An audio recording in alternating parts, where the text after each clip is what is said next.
Continuing production of The Open Mind has been made possible by grants from Ann Olnick, Joan Gans Cooney, the Engelson Family Foundation, Alfred P. Sloan Foundation, the John S. and James L. Knight Foundation, Joanne and Kenneth Wellner Foundation, and from the corporate community, Mutual of America.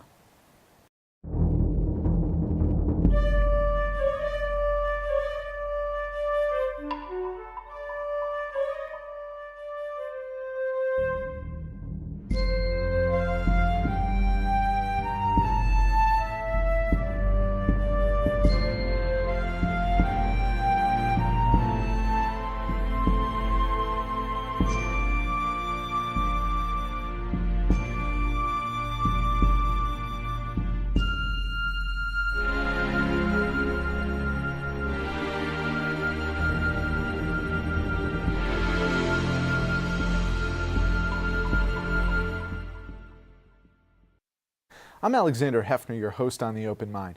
We were pleased to host Ahmed Shihab Eldin of AJ Plus and formerly Vice Media, and today we welcome Isobel Yeung, correspondent and producer for HBO's Emmy-winning documentary series Vice.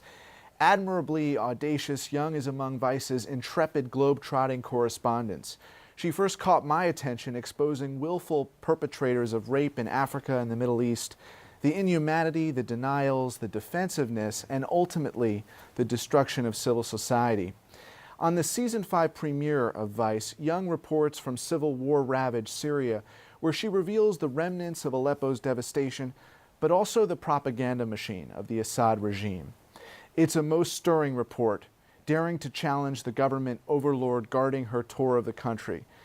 And today we consider anew the courage of the correspondent, how she survives, in fact, excels in these seemingly life or death situations. We warmly welcome Isobel, who just returned from another reporting expedition to Crimea. Thanks for being here. Thanks so much for having me. You're very modest, and you were saying off camera you're not nearly as audacious or daring as I insist, but to have the mindset and to be prepared in the region of the world where human atrocity has continued. Not since the Holocaust have we really experienced that. How do you put yourself in those shoes and be there to have the mental acuity and preparation to take on an assignment like that? I mean, first of all, I think you have to be yourself. I think you have to go in there, you have to open yourself up to certain vulnerabilities that obviously you're feeling in those sort of situations, and to obviously maintain a cynical outlook on things, maintain criticism, constantly be looking for where the truth really is and how you get to the story, and speaking to a broad spectrum of people, not just the people that perhaps the government wants you to talk to, or perhaps you go in there believing what the certain story is and how to get that. I think about the impediments now in light of the president's travel ban and just the realistic factors that go into play. Being able to get access, no less, to Syria, to the country. Can you just tell our viewers, amid these evolving circumstances of immigration here, how did it work? When did you go? How did you actually meet the Assad regime's representative who was touring you through the country? What was that process like? I mean, we've wanted to do a story on Syria for a while now, and towards spring, summer last year, me and my producer Alex Waterfield started looking into the possibility of how we could get that story. And we wanted to go in on the rebel side, and we wanted to get the story from the ground where some of the most egregious atrocities are taking place. And it turned out that wasn't really a realistic option. It's incredibly dangerous to go in on the rebel side. So we started looking at how we could go in on the government side, on the regime Assad-held Syria. And actually, the more we looked into it, the more we started thinking how that might be a more accurate portrayal, that might be a more accurate picture given the direction the country is going and has gone in the last few months especially, and how we could tell that story of what it means for Assad to essentially be winning the civil war. And so we started conversations with the Ministry of Information. We started to talk about what we would be able to see on the ground and how we would go about getting that story. We started to think about the restrictions that would be in place. We had a government minder with us the entire time. And how we could attempt to get a realistic portrayal of what it's like to live under the dictatorship itself. And I think you preserved your intellectual and repertorial integrity in what were harrowing circumstances, being witness to the devastation, but also, as you did, and I urge everyone to go to HBO Go, watch the show which was the season premiere of the 5th season of Vice, to see it for themselves and to see you in the flesh and in those war-torn streets. But to be able to, as you did, go onto a Syrian government state-sanctioned television show and pose questions to the state-sponsored host, without immediately being ejected from the country, I thought was pretty wild. I mean, that you were able to sustain yourself there from Aleppo to Damascus to the island escape for the upper middle class or upper class of Syria. Mm. Yeah, that was going on state TV was definitely an interesting experience. Not quite what we expected at all. We went on there and we sort of had permission to discuss some of the things that we wanted to discuss, and we thought this would be a great opportunity to kind of get a glimpse into how this machine works, how the propaganda cogs play. And so we went on this state-sponsored TV show, and once we got on there, it was extremely apparent that they were sort of trying to twist their narrative and to display they had this Western journalist here, and this Western journalist is trying to tell the story as they see it from the West, whilst simultaneously sponsoring the terrorists within their country. And it was very apparent that I was sort of there as a puppet in which they could portray that.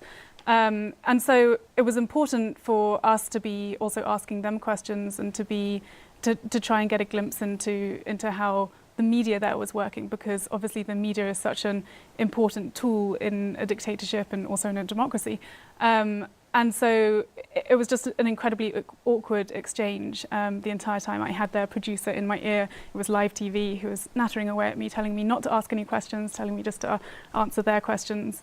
So yeah, to put it in perspective, it was, they were creating a travel show environment, right, where you did some sightseeing, you enjoyed a surf, and you presented the questions to them after answering about your experience. But I gathered that was at the end. It was towards the end, yeah. So tell us where you started and how you got there. So we went in from Lebanon. We went into Damascus, the capital of Assad-held Syria, and from there we travelled to Latakia, which is on the Mediterranean coast. They were extremely happy to take us there because it's a beach resort. It's thriving. They've been building various resorts there over the last few years, and they wanted to show us this glitzier side of Syria and how Syrians take their summer holidays. And that was an extremely surreal experience to be there sunbathing whilst you can see Russian jets flying over your head, which are bombarding various cities at the time, Aleppo. So from Latakia we went to Aleppo, where the government had taken a major supply road at the time, and the rebels were firing back with hundreds of mortars in the time that we arrived there. So we saw some of the destruction firsthand there. And from there we came back to Damascus, and we thought it was important to hold some of the people accountable, to get access to some of the government officials, to get access to some of the state-run TVs, and to present the evidence that we'd seen and to ask them questions as to how this is sustainable and how these atrocities are taking place. And they basically told you that the mongrels, the rebels, were responsible for all loss of life. I mean, they were not willing to accept any responsibility for crimes against humanity, let alone one murder. Yeah, I mean, one of the government officials, Faraz Shahabi, who is an important politician in Syria and extremely close to President Assad, told us that the reports that we see are different to reports that they see, and that no, the government does not hold any responsibility for the mass atrocities that have taken place. The fact that half the population in Syria is displaced and that hundreds of thousands of people have died is not the responsibility of the government, but the responsibility of the terrorists, of the Western-supported terrorist organizations that have taken over in Syria. They seem rather quick to point out that they view themselves as a secular alternative to the terrorists who they demonize in the same way that Western folks might demonize an Al-Qaeda or an ISIS, in the sense that they are barbarians, first and foremost. Is that an accurate reading of how they view this, the government, how the government views the rebels? Yeah, I think that was something that they were extremely keen to show us. I think that was one of the reasons they wanted to take us to Latakia to see this fancy beach resort. I think that was one of the reasons they were keen to show us how Damascus is thriving, at least on the government side, how bars are open, how people are able to go to restaurants and eat in security and peace. It was a genuine peace there? To a degree, yeah. I mean, I think that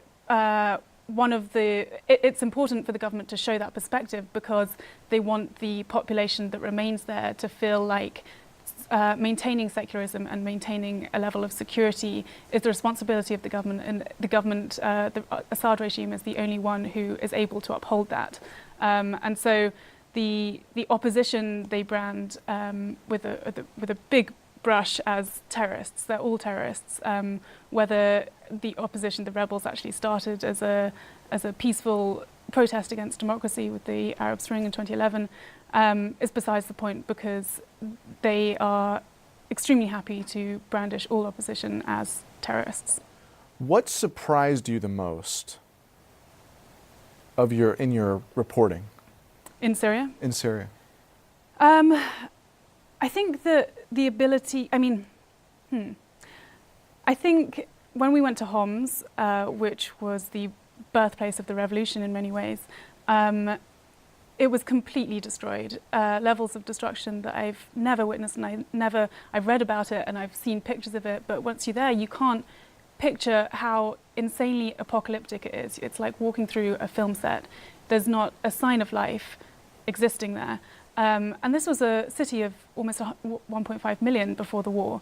And to see that, and to see sort of signs of life trickling back, and to talk to people who are beginning to move back there, and them saying that, you know, the government did no wrong there, even though we can see the devastation all around us, that it's the government who is protecting them against the terrorists, even though you know that to a large extent the buildings that they're sat in, or the homes that they're trying to rebuild, have been destroyed by the government.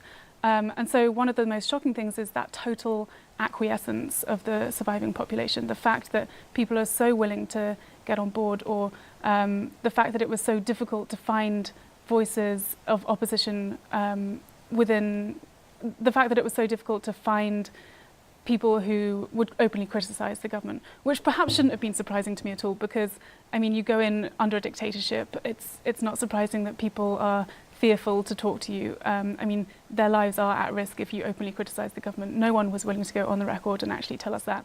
But when the cameras were turned off, and when we had conversations with people off the record, it did become apparent that a lot of that was based on fear.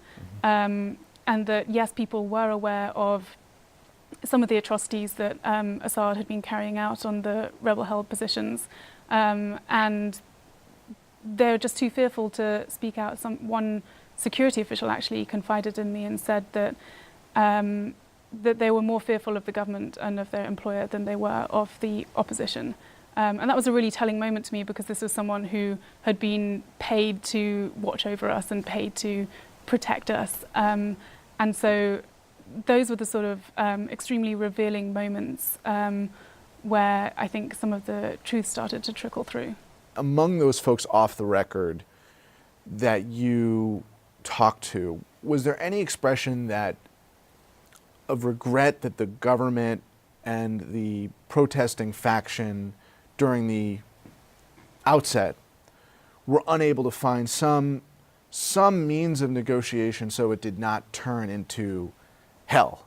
I mean, I think there's an expression of pure exhaustion and that's the same for both the opposition and for the government side.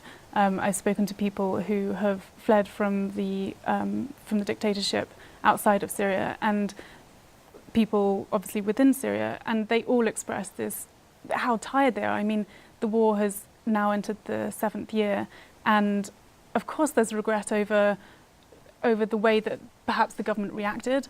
There's regret over the way that things unfolded. There's regret over the discord perhaps between rebel factions, and there's regret over the huge amount of lives lost. I mean, hundreds of thousands of people have been killed in this war and millions of people displaced. So folks may be loyal to the regime, but they are open about the fact that this was an ill-advised direction to take the conflict toward sheer mayhem from what could have been, as you suggest, arbitrated more diplomatically.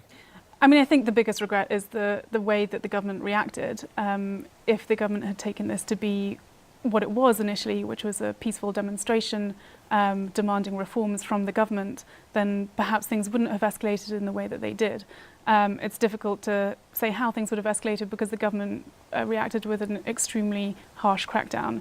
And so I think when you ask about regret, I think people mourn more than anything else the way that the government has handled the situation. So, Isobel, from one continent to another, from one country to another, you were also recently in Sudan. Mm-hmm. What were you reporting on there?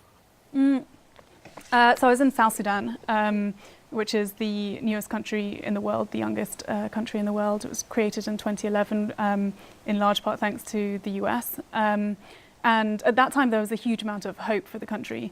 As we all know, shortly afterwards, in 2013, the country descended into civil war.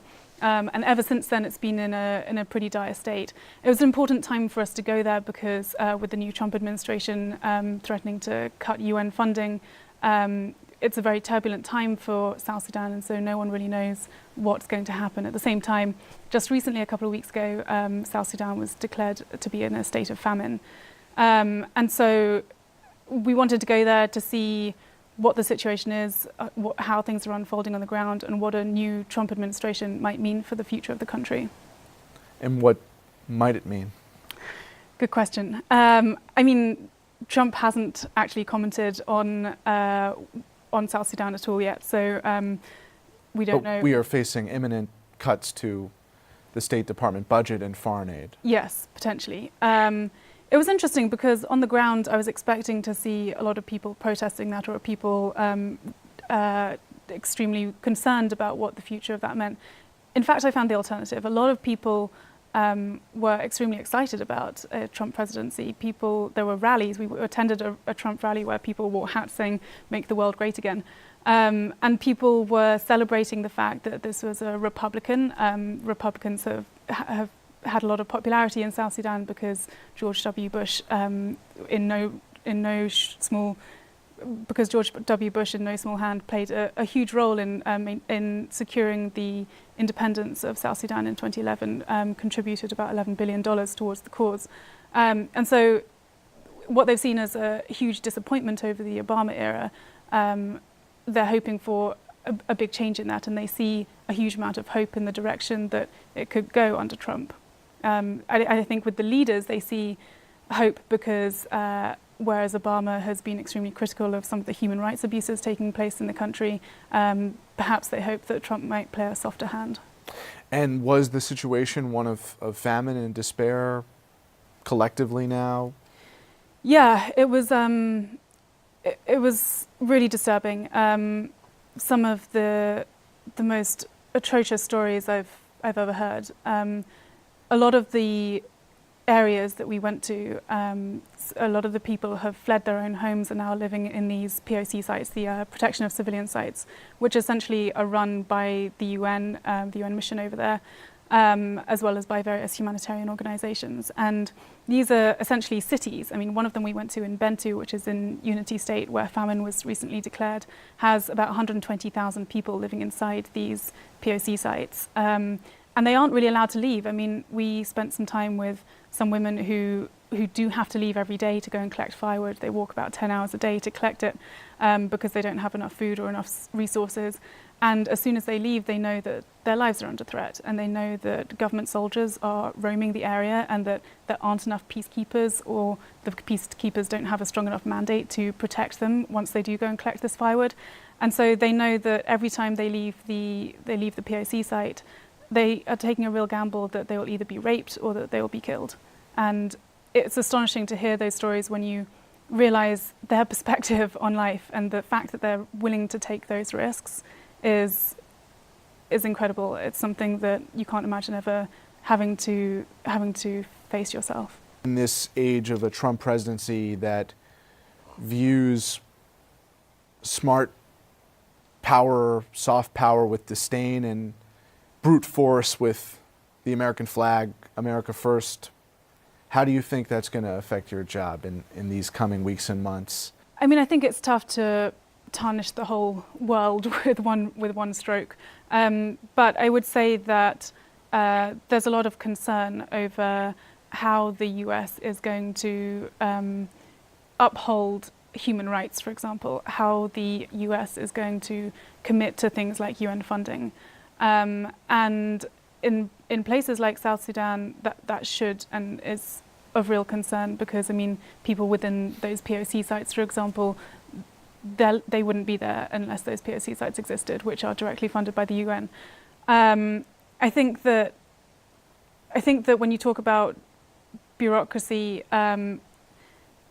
it's going to be increasingly tough for journalists to get those stories, and the assault on freedom of press, which we've seen recently under a Trump administration, should be a real warning sign in terms of where this democracy is going.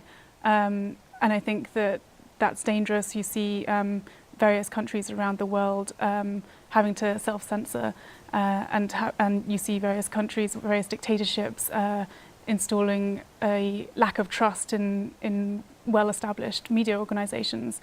On the other hand, I think it's a huge opportunity for journalists like ourselves to go out there and to get the stories, and to ensure that we're completely buttoned up on our facts, and to ensure that we have the right research and we're getting the right stories, and also to expand our reach, and to think about what kind of stories we're telling, to tell longer form journalism where we're not just clicking on headlines, which we can easily do now with the touch of a phone, and to ensure that our audience has a diverse reach, and to get an in-depth understanding as to how people both in the US and around the world are living. Do you think it's a lack of curiosity at all that is the anti-intellectual, the sort of storm of anti-intellectual populism that is brewing? Because you, in many ways, I think, are the antidote to that in developing stories with nuance that expose people accessibly to the world. But there's some sense I have that people don't want to be exposed. I think that you're wrong, actually. I think that a lot of people say that, young people have increasingly short attention spans at the moment, and with our ADHD, we're just clicking on headlines and scrolling through things, and it's incredibly easy not to focus on topics and to. Which you did just acknowledge, right? Yeah, I think Yeah. I think that exists, but at the same time, I think that there is a thirst for more in-depth knowledge. I think that there is a platform for longer form journalism in which we try to understand and acknowledge how perhaps someone feels in living in a village in South Sudan, which is a million miles away from what our lives are and how we live. But at the same time, I think that people do want to open themselves up to that. And I think the election cycle and what's transpired over the last few months has opened us up to that as out of necessity, because we've all been guilty of somewhat living inside this echo chamber. And what happened when Trump became president was that it was a wake-up call to all of us. And I think that exposing people to those stories and creating empathy for those characters, and telling stories that beyond what our immediate echo chamber might require us to read or to see or to watch is incredibly important. If the decline of foreign aid is going to be correlated to something, maybe it's like you're suggesting, a surge of interest, but if that happens, my fear at least, and I'm glad you disagree, I mean, someone should disagree, is that the correlation is going to be a decline of interest and an American first mantra that wins the day. You know, if the American people don't stand up and understand the importance of foreign aid and fight to preserve it. Yeah, and I think we have to be very aware of that. And I think that when you're telling these stories, you have to be conscious that that mindset does exist, and people want to know what the context is surrounding this country or this situation or this person, and why we should care in the first place. And I think that that should be the premise of every story. You know, why bother going to South Sudan when we have enough issues in our own country? And I think that providing that context is where you have to start with every one of those stories. Context is king. Context is king. Thank you for being here with me. Thank you so much. And thanks to you in the audience. I hope you join us again next time for a thoughtful excursion into the world of ideas. Until then, keep an open mind. Please visit the Open Mind website at 13.org/openmind to view this program online or to access over 1,500 other interviews. And do check us out on Twitter and Facebook at Open Mind TV for updates on future programming.